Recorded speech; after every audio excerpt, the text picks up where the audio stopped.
অমরনাথ যারা যেতে চাইছেন তাদের জন্য একটা ভালো নিউজ আছে। আপনাদের মধ্যে কেউ কেউ হয়তো খবরটা পেয়ে গেছেন। কোন কোন জায়গা থেকে মেডিকেল করলে অ্যাপ্রুভ হবে সেটার আপডেট কিন্তু দিয়ে দিয়েছে। আমি লিঙ্কটা আমার ডেসক্রিপশানে দিয়ে দিচ্ছি, আপনারা লিঙ্ক থেকেও দেখে নিতে পারবেন।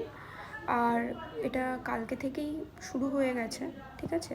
আপনারা যত তাড়াতাড়ি পারুন কাছে যে হসপিটালটা পড়বে আপনাদের, ঠিক আছে, সেখান থেকে করিয়ে আনুন। কারণ বিভিন্ন জায়গার হসপিটালে এটা নিয়ম করে দিচ্ছে যে এলাকাভিত্তিক লোকজনদেরকেই তারা প্রথমে নেবে, তারপর যদি থাকে খালি তাহলেই তারা বাইরের লোকজনকে অ্যালাউ করবে। সুতরাং দূরে না গিয়ে কাছের, যেটা আপনি যে এলাকায় থাকেন সেটার যেটা কাছে হবে এমন হসপিটাল, সেখানে যান।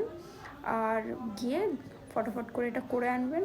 আরেকটা জিনিস, যেটা আপনারা হসপিটালের বাইরে থেকেও করাতে পারবেন আই গেস, কিন্তু রিপোর্টটা আবার আপনাদের হসপিটালে সাবমিট করতে হবে, সেটা একটু জেনে নেবেন। আরও আপডেট সামনের দিনে এই অ্যাকাউন্ট থেকেই পাবেন।